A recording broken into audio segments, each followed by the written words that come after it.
इस बार का छठ पर्व किन मायनों में बहुत खास है?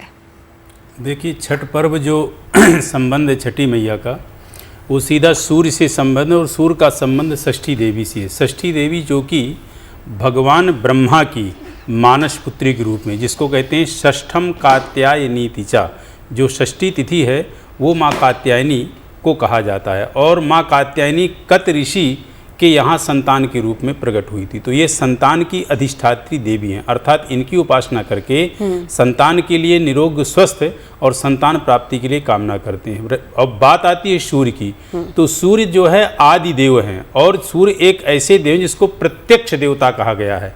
और सूर्य को जो है पूरी सृष्टि का जो है चक्षु कहा गया है। सूर्यो अजायता चंद्रमा मनसो जा तश्चक्षोः सूर्यो अजायता। चंद्रमा मन का यदि कारक है तो सूर्य आत्मा और चक्षु का कारक है। तो इसमें सूर्य के अर्घ का विशेष महत्व, यदि महत्व पूरी षष्ठी मैया के पूजन में कहीं है, षष्ठी देवी के पूजन में है, तो वो महत्व जो है सिर्फ और सिर्फ सबसे ज़्यादा सूर्य को अर्घ का महत्व है, जो ढलते हुए सूर्य से उगते हुए सूर्य को जो है जल देने का। बिल्कुल। और सूर्य का प्रॉपर मंत्र है जिससे कि अर्घ देना चाहिए, ओम एहि सूर्य सहस्रांशो तेजो राशि जगतपते अनुकंपय माम भक्त्या ग्रहणार्घ्यम दिवाकरा। और बाकायदे तांबे का पात्र हो, उसमें गुलाब का फूल हो, उसमें आपका जो है चावल हो और उसमें जो है थोड़ा गुड़ डला हो, फिर आप सूर्य को अर्घ दें। और परिक्रमा लगाना ना भूलें। सूर्य की 7 परिक्रमाएं होती हैं, अर्घ देने के बाद 7 परिक्रमाएं। और अच्छा, ये जो तमाम उपाय हैं केवल जो लोग छठ का व्रत कर रहे हैं वही कर सकते हैं? अगर किसी ने व्रत नहीं भी किया है तो भी हम ये उपाय इस दौरान कर सकते हैं?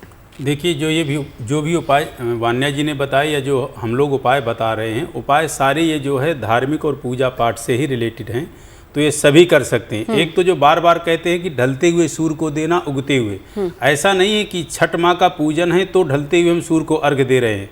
जो त्रिकालज्ञ ब्राह्मण संध्या बंदन करते होंगे वो 3 काल सूर्य को अर्घ देते हैं, प्रातःकालीन, मध्याह्नकालीन और सायंकालीन।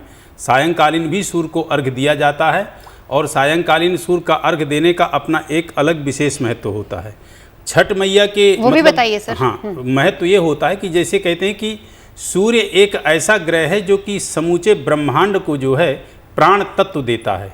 जड़ और चेतन, यदि सूर्य का उगना बंद हो जाए तो जड़ और चेतन ये दोनों खत्म हो जाएंगे। इसलिए सूर्य की आराधना तस्मात् शास्त्र प्रमाणेना, यह शास्त्र प्रमाण कहता है कि जो हमारे पंचायतन देवता हैं उसमें सूर्य हमारे 33 कोटि देवी देवताओं में 5वें नंबर के देवता हैं। तो सूर्य की 365 दिन पूजा होती है। मान लीजिए षष्ठी मैया का पूजन जो है आज हो रहा है, छठ को हो रहा है, लेकिन सूर्य का पूजन 365 दिन होता है। और सबसे पहले सूर्य के अर्घ से ही, सूर्य का जो है अर्घ जब आप देते हैं उसके बाद ही आपकी जो है दिनचर्या या पूजन की शुरुआत होती है। क्यों होती है? क्योंकि सूर्य हमारे प्राण का दाता है, सूर्य पुत्र का दाता है, सूर्य आत्मा का दाता है, सूर्य पिता का दाता है। सूर्य के बगैर यदि कहें तो किसी भी ग्रह की पूर्ति नहीं हो सकती। क्यों? क्योंकि सूर्य आदि देव है। ग्रहों में प्रथम सूर्य को ही गिना जाता है और सूर्य के सामने सारे ग्रह अस्त होते हैं। इसलिए इस आराधना में षष्ठी देवी के साथ साथ कहीं कहीं आया है कि षष्ठी देवी सूर्य की जो है बहन के रूप में पूजी जाती है, ब्रह्मा की मानस पुत्री है। और वैसे भी दुर्गा सप्तशती में आता है षष्ठम कात्यायनी तिचा। तो षष्ठी का जो है कात्यायनी, जिनकी शादी नहीं हुई है, जिनके संतान नहीं हुई है, उनके जीवन में यदि उनको किसी तरह की परेशानी आ रही है तो षष्ठी माता का व्रत कर सकते हैं। इस व्रत से उनके जीवन की पूर्ति जरूर होगी। अगर आप मुझसे जुड़ करके अपनी समस्याओं का समाधान चाहते हैं और चाहते हैं कि आपकी समस्याओं को ज्योतिष के माध्यम से सुलझाया जाए, तो आप हमसे संपर्क कर सकते हैं, जुड़ सकते हैं एस्ट्रो तक पर।